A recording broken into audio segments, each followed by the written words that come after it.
नमस्कार, आप देख रहे हैं राज प्रथम। मैं हूं आपके साथ वैष्णवी झा। बुलेटिन की शुरुआत करने से पहले नजर डालेंगे हेडलाइंस पर। G20 में यूक्रेन युद्ध पर पीएम मोदी ने फिर दिया बड़ा बयान। संयुक्त राष्ट्र पर सीधा हमला, आक्रामकता देख दुनिया हैरान। श्रद्धा मर्डर केस में आरोपी अवतार ने कबूला गुनाह। महरौली के जंगल में फेंके थे बॉडी पार्ट्स, हथियार की भी तलाशी। गुजरात में एआईएमआईएम के स्थानीय नेताओं को सता रहा हारने का डर। सभी मुस्लिम बहुल सीटों पर चुनाव न लड़ने का किया आग्रह। एनसीपी नेता जितेंद्र अवहन पर लटकी गिरफ्तारी की तलवार। महिला ने छेड़छाड़ का लगाया आरोप। थाने में कोर्ट में सुनवाई आज। और मैनपुरी, रामपुर और खतौली उपचुनाव के लिए बीजेपी ने उम्मीदवारों का किया ऐलान। अब खबरें जानेंगे विस्तार से। इंडोनेशिया के बाली में चल रहे G20 सम्मेलन में रूस यूक्रेन युद्ध को लेकर पीएम मोदी ने फिर बड़ा बयान दिया। जैसा कि पहले से ही पूरे विश्व में निगाहें भारत के प्रधानमंत्री पर टिकी थी और सबको उम्मीद थी कि प्रधानमंत्री कुछ न कुछ बड़ा बयान जरूर देंगे। पीएम मोदी ने अपने उसी अंदाज में यूक्रेन युद्ध को लेकर कहा कि मैंने बार बार कहा है कि हमें यूक्रेन में युद्ध विराम और कूटनीति के रास्ते पर लौटने का रास्ता खोजना होगा। पिछली सदी में द्वितीय विश्व युद्ध ने दुनिया भर में कहर बरपाया था और उसके बाद उस समय के नेताओं ने शांति का रास्ता अपनाने का प्रयास किया। अब बारी हमारी है। बेहद आक्रामक अंदाज में दिख रहे पीएम मोदी ने यही नहीं रुके। उन्होंने जलवायु परिवर्तन से लेकर कोविड महामारी और यूक्रेन समस्या के चलते विश्व भर में बर्बाद हुई आपूर्ति श्रृंखलाओं और खाद्य ऊर्जा संकट को लेकर संयुक्त राष्ट्र को भी सीधे निशाने पर लिया।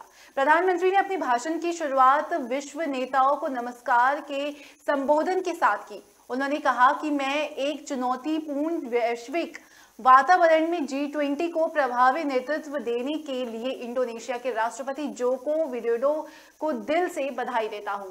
प्रधानमंत्री नरेंद्र मोदी ने कहा कि जलवायु परिवर्तन, कोविड महामारी, यूक्रेन में विकास और इससे जुड़ी वैश्विक समस्याओं ने मिलकर दुनिया में तबाही मचा रखी है। वैश्विक आपूर्ति श्रृंखला बर्बाद हो गई है। पूरी दुनिया में जरूरी सामान का संकट है। हर देश के गरीब नागरिकों के लिए चुनौती अधिक गंभीर है। उनके लिए रोजमर्रा की जिंदगी पहले से ही संघर्ष भरी थी और उनके पास दोहरी मार से निपटने के लिए वित्तीय क्षमता नहीं है। दोहरी मार के कारण उनके पास इसे संभालने के लिए वित्तीय क्षमता की कमी है। तो ये सारी बयान जितने भी बयान उन्होंने दिए, ये सारी G20 के दौरान दिए। उन्होंने सभी विश्व नेताओं को संबोधित करके ये सारे बयान जो है उनके द्वारा दिया गया। दिल्ली के हत्याकांड में आरोपी आफ्ताब ने पुलिस के सामने अपना गुनाह कबूल कर लिया है। उसने ही श्रद्धा की हत्या की थी। आफ्ताब को दिल्ली पुलिस की एक टीम महरौली के जंगल ले जा रही है, वहीं जहां पर उसने श्रद्धा की बॉडी के टुकड़े फेंके थे। पुलिस आफ्ताब की निशानदेही पर श्रद्धा के बॉडी पार्ट्स की तलाश करेगी और दिल्ली पुलिस के मुताबिक श्रद्धा का मोबाइल फोन आफ्ताब ने फेंका था और पुलिस श्रद्धा के मोबाइल की आखिरी लोकेशन निकाल रही है ताकि उसका मोबाइल बरामद किया जा सके। वहीं पुलिस श्रद्धा के शरीर को टुकड़ों में काटने के लिए इस्तेमाल किए गए हथियार की भी तलाशी कर रही है। और पुलिस को मिली जानकारी के अनुसार श्रद्धा के मर्डर के बाद अवतार श्रद्धा के इंस्टाग्राम अकाउंट से उसके दोस्तों से बातचीत करता था। जून तक उसने श्रद्धा का इंस्टाग्राम भी यूज किया, ये दिखाने के लिए कि श्रद्धा जिंदा है। वहीं पुलिस इस एंगल पर आफ्ताब से और पूछताछ भी कर रही है और पुलिस के मुताबिक श्रद्धा के शरीर के अंगों को काटने के लिए सिर्फ एक हथियार का इस्तेमाल किया गया था। वहीं आफ्ताब ने शरीर के अंगों को काटने के लिए मिनी आरी का इस्तेमाल किया था। मिनी आरी अभी तक बरामद नहीं हुई है। वहीं अब तक की जांच में पता चला कि आरोपी आफ्ताब महरौली के एक मकान में पहले 15 मई को खुद शिफ्ट हुआ, फिर अगले दिन श्रद्धा को मकान पर लाया और 18 मई को उसकी हत्या कर दी। 18 मई को श्रद्धा की हत्या के बाद दूसरे दिन 19 मई को आफ्ताब महरौली गया और वहां से उसने शव को टुकड़ों में काटने के लिए आरी खरीदी, साथ ही बॉडी पार्ट्स को स्टोर करने के लिए फ्रिज भी खरीद कर लाया था। गुजरात में विधानसभा की सभी 182 सीटों पर आगामी 1 और 5 दिसंबर को 2 चरणों में मतदान होना है। सभी राजनीतिक दलों ने कमर कस ली है। वहीं ऑल इंडिया मजलिस ए इत्तेहादुल मजलिस पार्टी के मुस्लिम बहुल इलाकों में पार्टी की कमजोरी का डर सता रहा है। दरअसल AIMIM के नेताओं ने पार्टी के राज्य और राष्ट्रीय नेतृत्व से राज्य की सभी मुस्लिम बहुल सीटों पर चुनाव नहीं लड़ने का आग्रह किया है। पार्टी के नेताओं का मानना है कि AIMIM कुछ निर्वाचन क्षेत्रों में कमजोर है। यदि पार्टी उन्हीं सीटों पर अपना उम्मीदवार उतारती है तो पार्टी के हारने की संभावनाएं बढ़ जाएंगी, जिससे अन्य दलों को उसका फायदा मिलेगा। इसलिए पार्टी हित में AIMIM को सीमित सीटों पर ध्यान देना चाहिए। और वहीं AIMIM के नेता और गोधरा नगर पालिका के पार्षद फैजल सुजैल ने पार्टी के राज्य प्रमुख को पत्र लिखा, जिसमें उन्होंने अनुरोध किया कि गोधरा नगर से पार्टी के उम्मीदवारों को चुनावी मैदान में ना उतारा जाए। पार्षद ने आगे कहा कि गोधरा नगर में पार्टी के सदस्यों का मानना है कि जीतने के नगर में जीतने के मौके कम हैं और एक उम्मीदवार को मैदान में उतारने से राजनीतिक विरोधियों को मदद मिल सकती है। उन्होंने आगे कहा कि पार्टी को 2027 के चुनावों की ओर गौर करना चाहिए। उन चुनाव के लिए पार्टी को और अधिक मजबूती की ओर ध्यान देना चाहिए। यदि इस आग्रह की ओर ध्यान नहीं दिया गया तो गोधरा में पार्टी को विभाजित होने का डर है। एनसीपी नेता जितेंद्र अवाहन पर गिरफ्तारी की तलवार लटकी हुई है। इससे बचने के लिए अवाहन ने कोर्ट का दरवाजा खटखटाया, जिस पर आज कोर्ट में सुनवाई होनी है। मुब्रा थाने में जितेंद्र अवाहन के खिलाफ छेड़छाड़ का मामला दर्ज कराया गया है। बीजेपी के एक नेता ने अवाहन पर बदसलूकी का इल्जाम लगाया और जितेंद्र अवाहन के खिलाफ मुंबई पुलिस ने दफा 354 के तहत FIR दर्ज की है। जिस महिला का आरोप है कि ठाणे में बने फ्लाईओवर के उद्घाटन के वक्त जितेंद्र ने उसके साथ अभद्रता की और इस घटना का वीडियो भी महिला ने पुलिस को दिया, जिसके आधार पर पुलिस ने जितेंद्र अवाहन के खिलाफ केस दर्ज कर लिया है और पुलिस ने जितेंद्र अवाहन पर दर्ज मामले की जांच तेज कर दी है। इधर गिरफ्तारी से बचने के लिए जितेंद्र अवाहन ने ठाणे की सेशंस कोर्ट में अग्रिम जमानत की याचिका दाखिल की है, जिस पर आज सुनवाई होनी थी। वहीं अवाहन महाराष्ट्र के ठाणे पुलिस की मोबरा कालवा सीट से विधायक है। वही आरोप से इनकार करते हुए जितेंद्र अवाहन ने अपना इस्तीफा महाराष्ट्र विधानसभा अध्यक्ष को भेज दिया है और उन्होंने कहा है कि वह इसलिए इस्तीफा दे रहे हैं क्योंकि उनके खिलाफ 3 दिनों में 2 झूठे मामले दर्ज किए गए हैं। पीड़ित महिला के मुताबिक 13 नवंबर को मोबरा में ट्रैफिक की समस्या के समाधान के लिए लंबे समय से ब्रिज का काम चल रहा था और निर्माण का काम पूरा होने के बाद उद्घाटन होना था। इस कार्यक्रम में शिरकत करने मुख्यमंत्री एकनाथ शिंदे आए थे और उद्घाटन के दौरान विधायक जितेंद्र अवाहन ने उन्हें हाथ लगाकर हटा दिया था।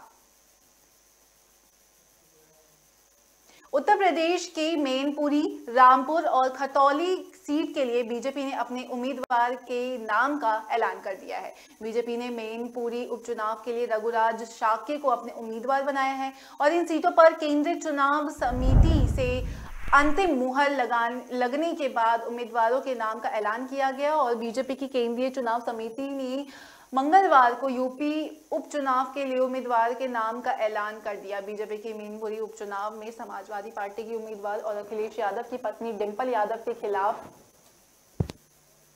रघुराज शाक्य को टिकट दिया। पहले से ही मैनपुरी में बीजेपी द्वारा शाक्य समाज से किसी उम्मीदवार को टिकट दिए जाने के कयास लगाए जा रहे थे। जिसके अलावा बीजेपी ने रामपुर विधानसभा सीट पर उपचुनाव के लिए अपने उम्मीदवार के नाम का ऐलान कर दिया। वहीं पार्टी ने आजम खान के गढ़ में आकाश सक्सेना को अपनी उम्मीदवार बनाया।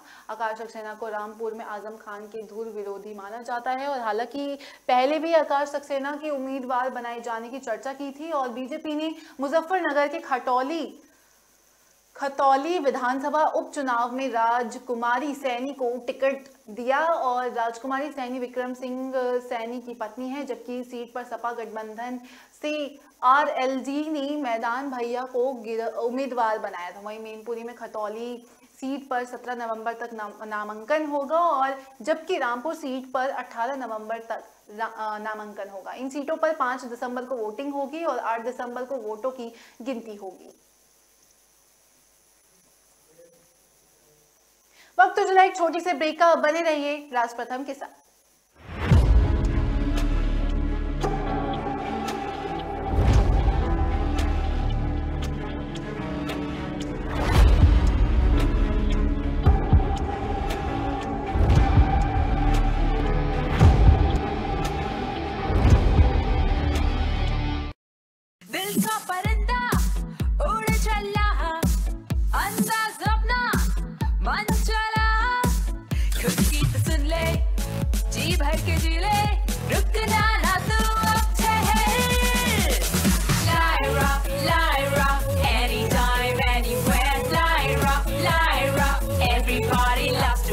Lyra, anytime, anywhere.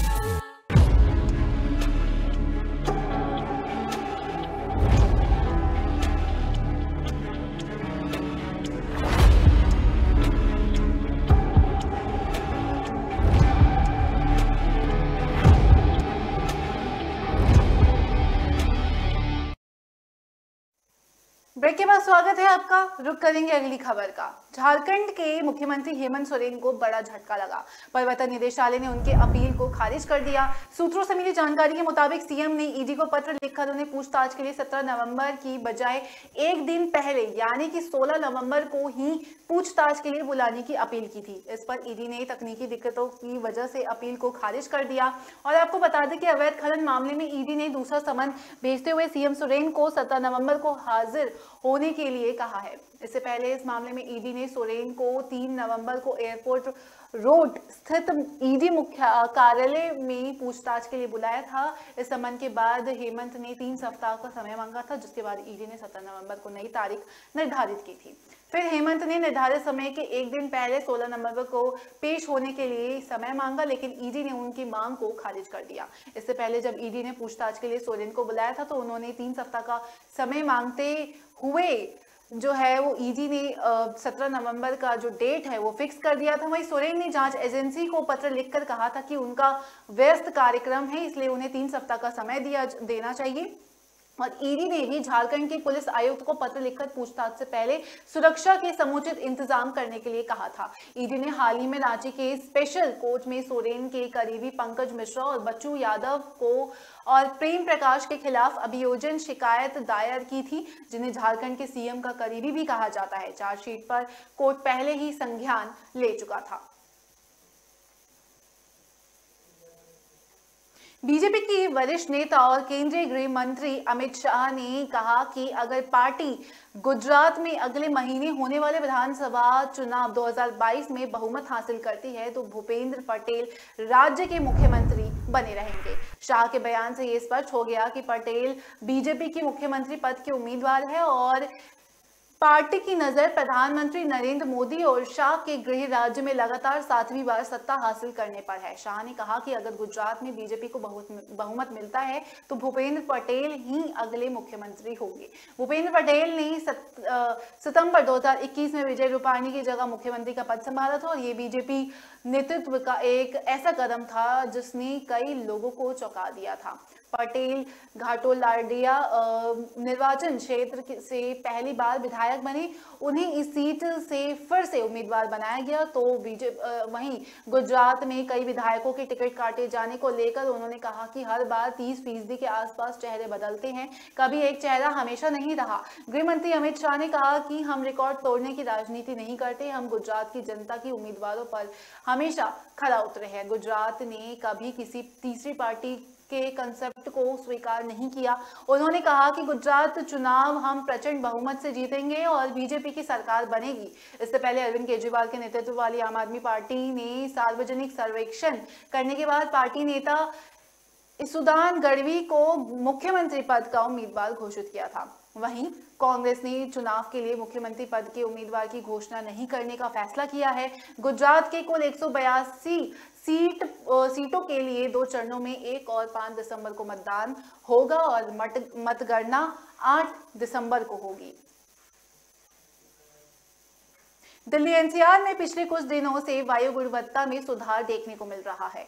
वहीं इसके मद्देनजर रखते हुए वायु गुणवत्ता प्रबंध आयोग यानी कि CAQM ने समीक्षा बैठक की थी, जिसके बाद ग्रेडेड रिस्पांस एक्शन प्लान के तीसरे फेज की पाबंदी को तत्काल प्रभाव से हटाने का आदेश दिया। आपको बता दें कि दिल्ली एनसीआर में ग्रेड 4 पहले ही हटाए जा चुके हैं। ऐसे में यहां ग्रेड 1 और ग्रेड 2 के तहत नियम लागू रहेंगे। पूरे एनसीआर में सभी संबंधित एजेंसियों वायु गुणवत्ता पर नजर रखेगी और निगरानी समीक्षा भी करेंगी, ताकि ये सुनिश्चित किया जा सके कि AQI का स्तर आगे गंभीर श्रेणी में ना जाए। वहीं आयोग ने बताया कि दिल्ली में वायु गुणवत्ता सूचकांक यानी कि AQI सोमवार को शाम 4 बजे 239 दर्ज किया गया था, जो ग्रेड 3 लागू करने की सीमा से लगभग 100 अंक नीचे था। आपको बता दें कि CAQM ने 29 अक्टूबर को ग्रेड 3 फेज को लागू किया था, जिसके बाद दिल्ली एनसीआर में निर्माण और ध्वस्तीकरण के कार्यों पर पाबंदी लगाई थी। अब नए आदेश के बाद ये पाबंदियां हटा दी गई हैं। ऐसे में अब एनसीआर में निर्माण और ध्वस्तीकरण के कार्य फिर से शुरू किए जा सकते हैं। हालांकि संबंधित एजेंसियों और लोगों को धूल नियंत्रण के नियमों को कड़ाई से पालन करना होगा। और CAQM का कहना है कि प्रदूषण स्तर में सुधार होने के बाद तीसरे फेज के पाबंदी को हटाने का फैसला लिया गया था। हालांकि ग्रेड 1 और ग्रेड 2 से जुड़ी पाबंदियां जारी रहेंगी और आयोग ने कहा कि पूर्व अनुमान के मुताबिक अगले कुछ दिनों में दिल्ली एनसीआर की समग्र वायु गुणवत्ता में कोई भारी गिरावट का संकेत नहीं मिलने के कारण AQI के खराब श्रेणी में रहने की संभावना है। वहीं दिल्ली सरकार ने वायु गुणवत्ता में सुधार को देखते हुए राजधानी में BS3 पेट्रोल और BS4 डीजल वाहनों के संचालन पर पाबंदी नहीं बढ़ाने का फैसला लिया है।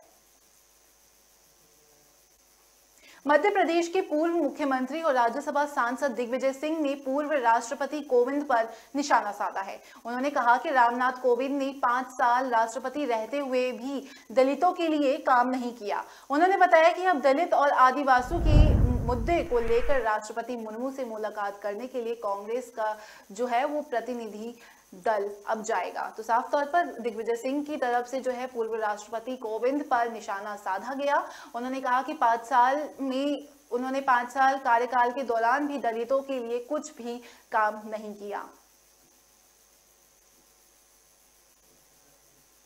यूपी के मैनपुरी लोकसभा सीट पर होने वाले उपचुनाव के लिए भाजपा ने सपा नेता अखिलेश यादव की पत्नी डिंपल यादव के खिलाफ रघुराज सिंह शाके को उम्मीदवार बनाया।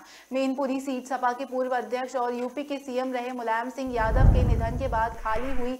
पहले ऐसा माना जा रहा था कि मुलायम सिंह के सम्मान में भाजपा इस सीट से अपना कोई उम्मीदवार नहीं उतारेगी, मगर आखिरी वक्त में भाजपा ने रघुराज सिंह शाके को उम्मीदवार बनाया और यूपी के अलावा राजस्थान, बिहार और छत्तीसगढ़ की कई विधानसभा सीटों पर होने वाले उपचुनाव के लिए भाजपा ने अपने प्रत्याशियों के नाम तय कर दिए हैं। वहीं राजस्थान के सरदार शहर विधानसभा सीट से भाजपा ने अशोक कुमार पिंचा, बिहार कुरहानी विधानसभा सीट से केदार प्रसाद गुप्ता, छत्तीसगढ़ भानु प्रतापपुर विधानसभा सीट से ब्रह्मानंद नेताम को प्रत्याशी बनाया। वहीं यूपी के खतौली विधानसभा सीट से राजकुमारी सैनी और रामपुर से आकाश सक्सेना को प्रत्याशी बनाया। यूपी के रामपुर विधानसभा सीट हाल ही में सपा के नेता आजम खान को भड़काऊ भाषण मामले में कोर्ट द्वारा सजा सुनाए जाने के बाद उनकी विधानसभा सदस्यता जो है वो रद्द किए जाने के चलते खाली हो गई है।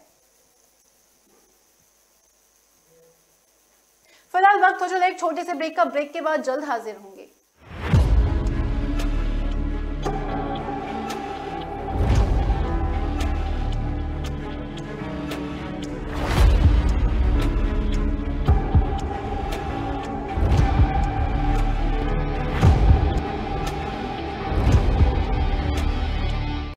हर चीज का भाव बढ़ गया है। दूध 5 रुपए से, सेब 30 रुपए से, पेट्रोल का भाव तो बीपी बढ़ा देता है। इस टॉमी का भी भाव बहुत बढ़ गया है। चिल माचा, शुक्र है रैपिडो ऑटो के भाव तो नहीं बढ़े। ऑटोज में सबसे किफायती और आपके घर तक भी best price assured. Forget meter, enjoy every kilometre.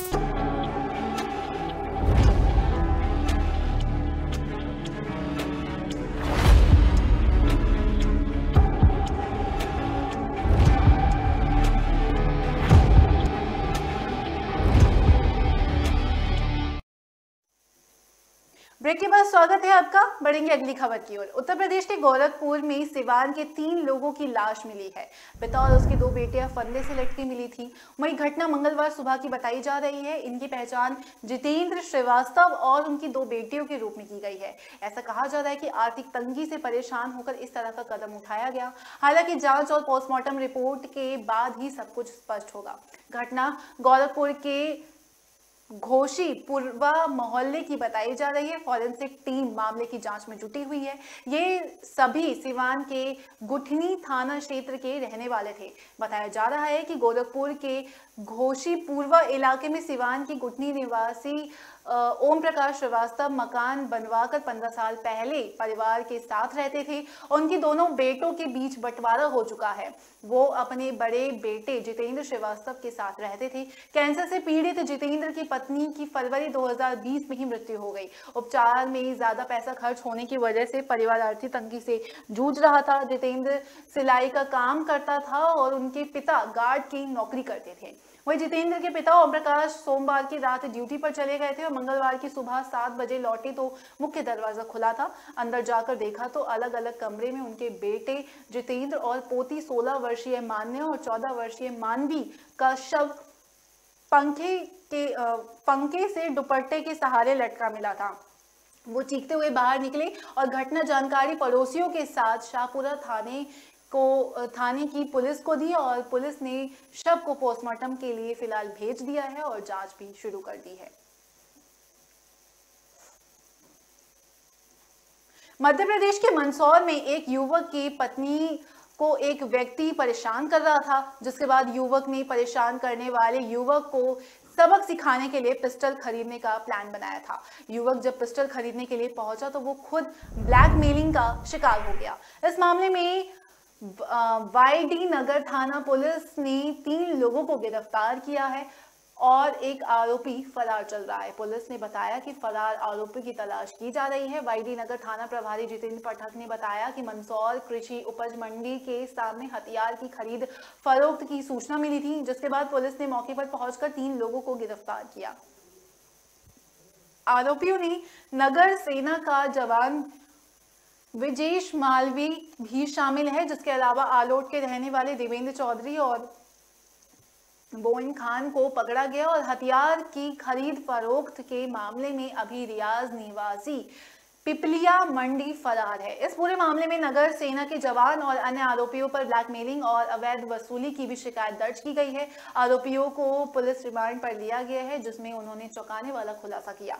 आरोपी देवेंद्र चौधरी ने बताया कि एक युवक उसकी पत्नी से फोन पर जबरन बातचीत करता है और इसी बात को लेकर उक्त युवक का देवेंद्र चौधरी से झगड़ा चल रहा था। वह मौके मिलने पर देवेंद्र चौधरी युवक को गोली मारना चाहता था, इसलिए देवेंद्र चौधरी पिस्टल खरीदने के लिए मंदसौर आया था। वाईडी नगर थाना पुलिस ने बताया कि आरोपी विजय ने मोइन के साथ मिलकर देवेंद्र चौधरी को ब्लैकमेल करने का षड्यंत्र रचा था। इसी के तहत मोइन देवेंद्र को लेकर मंदसौर आया था। यहाँ पर रियाज से जैसे ही उन्होंने पिस्टल का सौदा किया, वैसे ही विजेश आ गया और अवैध हथियार के रूप में फंसाने के मामले में विजेश ने देवेंद्र से 25,000 मांगे। ये राशि देवेंद्र ने उन्हें अपने रिश्तेदार के खाते में ऑनलाइन ट्रांसफर भी करवा लिया।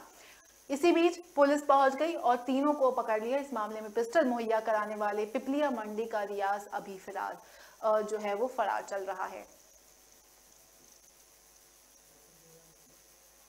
केंद्र सरकार ने पंजाब सरकार के लोगों को उपलब्ध कराई जा रही स्वास्थ्य सेवाओं की सराहना की है। मुख्यमंत्री भगवंत मान की सरकार ने लोगों को मानक स्वास्थ्य सुविधाएं उपलब्ध कराने की दिशा में कई पहल भी की है और केंद्र सरकार अलग अलग तरीके से राज्यों में राष्ट्रीय स्वास्थ्य मिशन की प्रगति की निगरानी करती है। केंद्र सरकार ने पंजाब में गर्भवती महिलाओं को दी जा रही सुविधाओं के लिए उसकी सराहना की। स्वास्थ्य और परिवार कल्याण मंत्रालय के उपनिदेशक डॉक्टर ए रघु के नेतृत्व एक 16 सदस्यीय टीम ने 4 से 11 नवंबर तक राज्य का दौरा किया था और इस टीम ने फिरोजपुर और रूपनगर जिले का दौरा किया था। पंजाब सरकार की ओर से की जा रही पहलों पर इस टीम ने पूरी संतुष्टि जताई थी और टीम ने कहा था कि राज्य में अधिक से अधिक संस्थागत प्रसव हो रहे हैं और टीम ने पाया था कि राज्य में गर्भवती महिलाओं की स्वास्थ्य सुविधाओं में मानक खुराक मुहैया कराई जा रही है। दौरे में ये भी पता चला था कि ज्यादातर महिलाओं को डीबीटी के द्वारा GSY की अदायगी भी की गई है और केंद्र सरकार ने इस टीम में पाया कि ज्यादातर स्वास्थ्य संस्थाओं में परिवार नियोजन की सुविधाएं भी उपलब्ध है।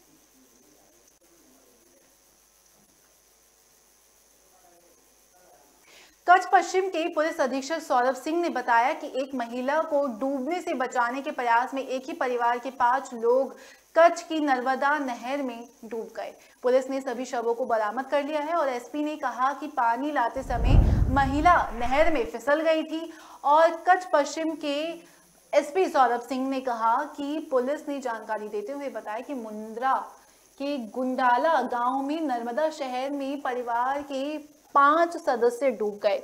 पुलिस ने सभी शव को बरामद कर लिया है और यह घटना तब हुई जब परिवार के सदस्य पानी लाते समय नहर में फिसल गए। एक महिला को बचाने के लिए नहर में कूद गए और एक पुलिस अधिकारी ने कहा कि गुजरात के कच्छ जिले में नर्मदा नहर में सोमवार को 2 विवाहित जोड़े और एक किशोरी सहित 5 लोग डूब गए। उन्होंने बताया कि घटना परागपुर थाना क्षेत्र के गुंडला गांव के पास शाम 7 बजे ये घटना जो है वो घटी है और परागपुर पुलिस थाने अधिकारी ने कहा कि 2 महिला 15 वर्षीय लड़की और 2 पुरुषों के शव जो है वो निकाले गए हैं। यूपी के बांदा में आज एक तेज रफ्तार अनियंत्रित ट्रक सड़क किनारे लगे नल से पानी भर रहे स्थानीय लोगों के ऊपर पलट गया।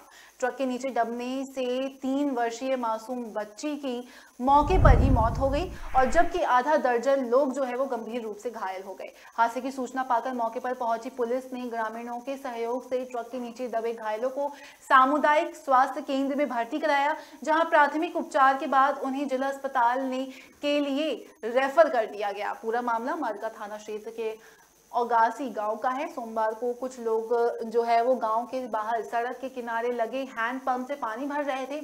उसी समय वहां से गुजरने वाला एक तेज रफ्तार ट्रक अनियंत्रित होकर पानी भर रहे लोगों के ऊपर पलट गया। आधा दर्जन से अधिक लोग जो है इस ट्रक की चपेट में आने से गंभीर रूप से घायल हो गए, जबकि एक 3 वर्षीय मासूम की ट्रक के नीचे दबने से मौत हो गई। इस हादसे के बाद मौके पर चीख पुकार मच गई।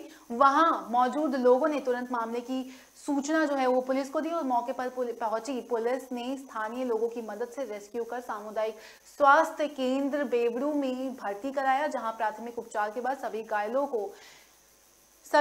को जिला अस्पताल के लिए रेफर कर दिया गया। वहीं बच्चों के शव को कब्जे में लेकर पोस्टमार्टम के लिए भेज दिया गया। फिलहाल इस बुलेटिन में इतना ही। मुझे दीजिए इजाजत। नमस्कार।